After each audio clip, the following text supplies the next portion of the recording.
Rejoignez dès à présent la grande famille des abonnés de votre chaîne Sika TV sur les réseaux sociaux. Sika TV, le vrai visage de l'actualité en Afrique, est en direct et en replay sur YouTube.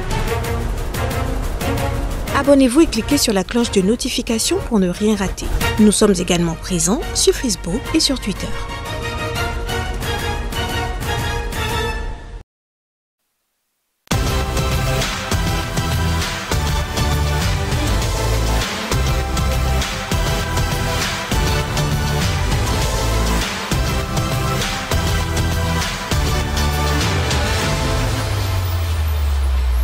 Bienvenue à tous. Le constitutionnaliste de renom et opposant politique Joël Aïvo et son allié politique Les Gadesso Ricky Amadougou est conduit de la présidentielle de 2021 désormais derrière les barreaux. Ce n'est que secret de polichinelle, et ce pour blanchiment supposé de capitaux, d'atteinte à la sûreté de l'État, puis terrorisme. Les regards sont sans cesse tournés vers l'appareil judiciaire béninois, en l'occurrence la Criette. À l'heure de la manifestation de la vérité, le déroulé des audiences aura laissé plus d'un pantoir. De flagrant délit, il faut désormais aller vers le juge d'instruction.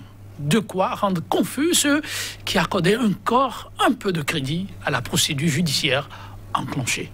Procès Aïvo, Madougou et associés, difficile de dissocier la casquette politique des prévenus. C'est le fil d'Ariane, mesdames, messieurs, de votre émission Débat du jour. Un juriste et deux politiques pour des éléments d'appréciation. Ce sera autour du thème Aïvo et Madougou derrière les barreaux. Une réponse politique pour leur libération. Mais avant, l'instant débat, votre page consacrée à la une des journaux.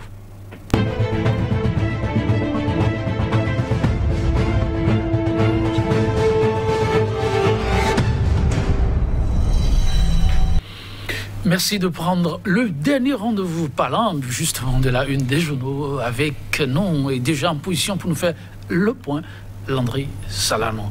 Landry Salanon, bonjour. Bonjour, Joël Etonji. Alors pour ce dernier rendez-vous, on retient quoi de l'œuf?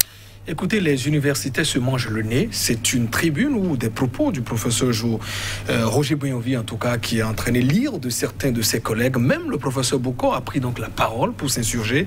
Roger Boyonvi, qui dans une intervention soutenait les réformes, disons, du gouvernement, qui désormais a nommé des acteurs aux hautes fonctions des universités, notamment. En l'occurrence, c'est des tribunes du professeur Guy Ocito Midi-Rouen. En tout cas, les journaux reviennent évidemment sur cette guéguerre entre enseignants au niveau de nos différentes universités. Joël Aïvo est en prison et que devient en l'occurrence le FRD, le Front pour la restauration de la démocratie? Est-ce finalement le silence? Les journaux également s'interrogent. Que deviennent les autres acteurs, en tout cas, qui tentaient avant la présidentielle de 2021, en tout cas promettaient notamment renverser, ou j'allais dire prendre le pouvoir à Patrice Talon. Pourquoi ce silence depuis, s'interroge aussi certains quotidiens. Et puis Alphonse Da Silva, qui est donc le directeur de l'office du baccalauréat, règne depuis 10 ans. Faut-il aussi le changer? Question aussi à la une de certains quotidiens. Merci à vous. Landry Salanon, pour un menu pour boucler et la semaine, il y a de quoi se mettre d'éléments sous la dent. On va y aller. Landry, on démarre avec quel quotidien? On démarre avec Matin Libre. C'est Matin Libre qui nous dit que pour ses propos sur la réforme dans les universités, tir croisé sur Roger Boyonvi. Roger Boyonvi qui est donc enseignant à la retraite au niveau de l'université d'Abomey-Calavi. Évidemment, lui qui s'interrogeait, qui se prononçait sur des réformes, voilà, les réformes au niveau des différentes universités. Ils sont plusieurs à avoir pris donc la parole. Professeur Boko, sans oublier également Guy Ocito Midi-Rouen, voilà, assez de critiques aussi, hein, qui à la fois aussi pour l'attaquer, à découvrir dans les colonnes du quotidien. 5e édition de la route des pêches à la marche, voilà, plus de 2000 participants sont donc attendus, nous dit Matin Libre. On change de quotidien, Jack Pata qui parle du baccalauréat au Bénin. Et si le gouvernement mettait un trait sur la 3e délibération? Question à la une du quotidien qui parle aussi du pont de Fifadi qui sera fermé donc dès ce vendredi, par la mairie de Cotonou. Le pont sera rouvert. Ce sera donc lundi à partir de 6 h du matin. Le pays émergent qui parle de cette longévité à la tête de la direction de l'Office du baccalauréat.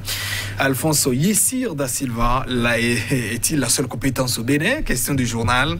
10 ans après que Patrice Talon pense à d'autres cadres émérites, quand même coïant. Voilà ce que dit donc le quotidien en sa manchette. De quoi donc arracher le sourire, en tout cas à plusieurs personnes. La dépêche parle du Bénin, notamment la flambée des nouveaux cas Covid-19. Attention, plus de 1000 personnes sont donc contaminées en 72 heures. C'est l'information que nous dit le journal, qui s'intéresse aussi à Joël Aïvo. Le quotidien précise que les partisans du professeur sont donc inquiets. Vive d'Afrique parle de ses luttes pour du front pour la restauration de la démocratie, le FRD. La peur est-elle donc la virgule ou bien le point?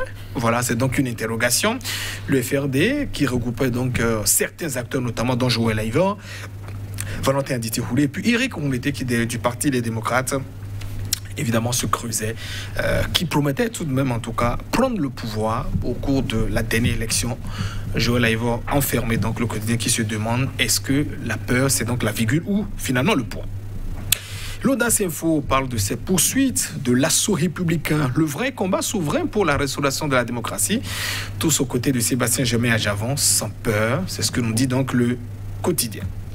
Et puis le Soleil Bénin Info qui parle de cette information dans la commune de Savè, frontière Bénin-Nigeria, des individus armés sèment la terreur. Le gouvernement renforce le dispositif sécuritaire et rassure les différentes personnes.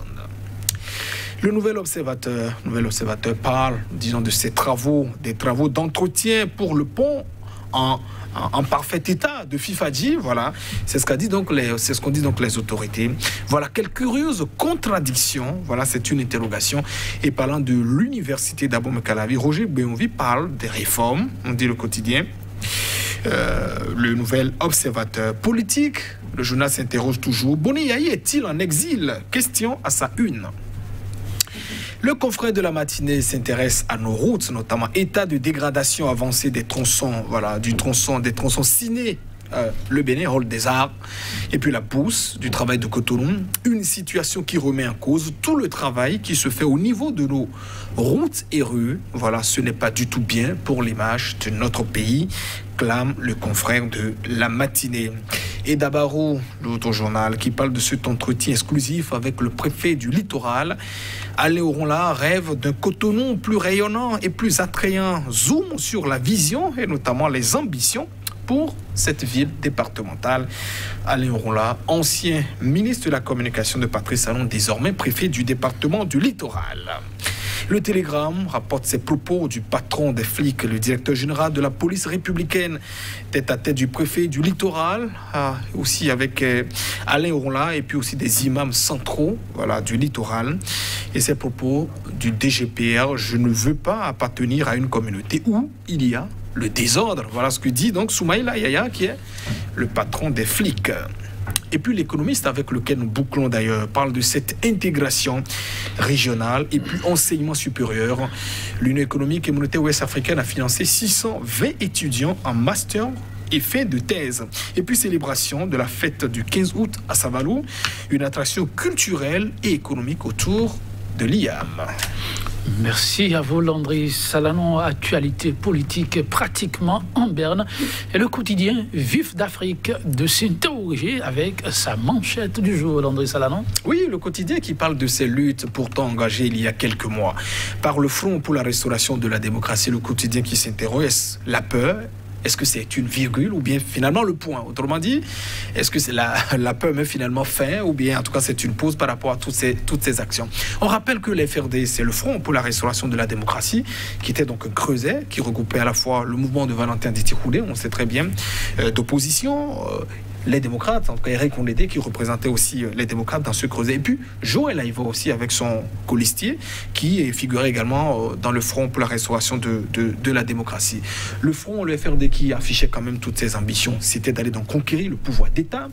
On a vu un peu la suite après l'élection. L'un de ses leaders, Joël Aïvo, a été donc arrêté, emprisonné. Le procès a donc d'ailleurs débuté avec ce que nous vivons depuis. Et finalement, tous ces alliés, les autres alliés, sont donc dans le silence. Et au journal de s'interroger, est-ce que c'est finalement la peur finalement, une virgule ou pas? Il faut quand même préciser que les nombreuses arrestations auxquelles on a donc assisté au lendemain de cette élection ont quelque part, en tout cas, jeté la peur dans le rang des différents acteurs, que ce soit aussi des populations et des autres. Peut-être que c'est aussi une stratégie aussi du gouvernement, jouer à la carte de la fermeté, d'y dire, pas en tout cas de désordre, ou bien ne répétez pas de bis repetita après les autres cas que nous avons donc pu observer. Alors la question que se pose, est-ce que ces arrestations ou le fait de pouvoir épingler l'un des leaders, Joël Aïvo, doit pouvoir mettre fin aux actions de ce front qu'on a vu quand même, comment dit-on, qui affichait tout de même son ambition de pouvoir conquérir le pouvoir d'État avant cette élection? La réponse, à mon avis, c'est évidemment non. Parce que quand on est en difficulté, quand vous avez l'un de vos éléments qui est donc en difficulté, ce que ces partisans ou bien lui-même attend aussi de vous, du point de vue politique, c'est forcément la solidarité. Et cette solidarité doit pouvoir se marquer à la fois par des actions plus concrètes. Je parle d'actions, peut-être aussi des interventions, conférences de presse, également des tribunes qu'il faut donc publier, des pressiers également qu'il faut donc exercer, aussi, j'allais dire, des actions sans doute de bons offices qu'il faut aussi commanditer pour quand même à la fois continuer de porter haut cette action, cette noble action, pour que, j'allais dire, l'initiative ne s'apparente pas simplement à une action brève, c'est-à-dire que cela se limitait juste à cette élection, parce que c'est ce qu'on a toujours dénoncé. Est-ce que la plupart des hommes politiques au Bénin sont donc nourris d'une réelle ambition, d'un programme véritable, ou bien juste aller conquérir quelque chose, bien enrichi, j'allais dire, son carnet d'adresse? Donc, c'est important que, même si on a des acteurs qui sont donc arrêtés au niveau du FRD, que les autres, je pense par exemple à Valentin Didé-Roulé, qui est resté quand même muet depuis toutes ces actions. Joël Aïvo est quand même en prison. Il est vrai, on a vu... Peut-être stratégique aussi. Bon, peut-être aussi stratégique, je pose la question, mais ça devient quand même aussi un peu pesant. Voilà. On ne dit pas forcément de sortir dénigrer et d'injurier. Il faut quand même des actes et montrer davantage. Peut-être aussi que dans les couloirs, comment dit-on, les actions se mènent, mais on a besoin aussi, c'est aussi public, parce que les ambitions étaient aussi affichées publiquement. Voilà. On a vu Eric Ondete, oui, il est vrai que c'était au nom de son parti, la rentrée politique que le parti Les Démocrates a donc effectué récemment en disant « Nous ne sommes pas des terroristes ». On a vu le soutien apporté à Ricky Amadou, peut-être aussi par ricochet. Joël Aïvo aussi, qui est donc détenu, parce que n'oublions pas, lui aussi est poursuivi pour atteinte à la sûreté de l'État et puis financement du terrorisme. Voilà, donc c'est vrai un soutien apporté à ce niveau, mais il est important que les différents acteurs poursuivent la lutte dans ce sens. Oui, cela s'impose, sinon c'est les militants qui sont laissés à leur triste sort. Monsieur, mesdames, messieurs, voilà, on va s'en arrêter pour aujourd'hui. On voudrait enclencher, mais on nous informe de l'autre côté que ce sera tout pour aujourd'hui. Mais n'oubliez pas, on sera ensemble lundi.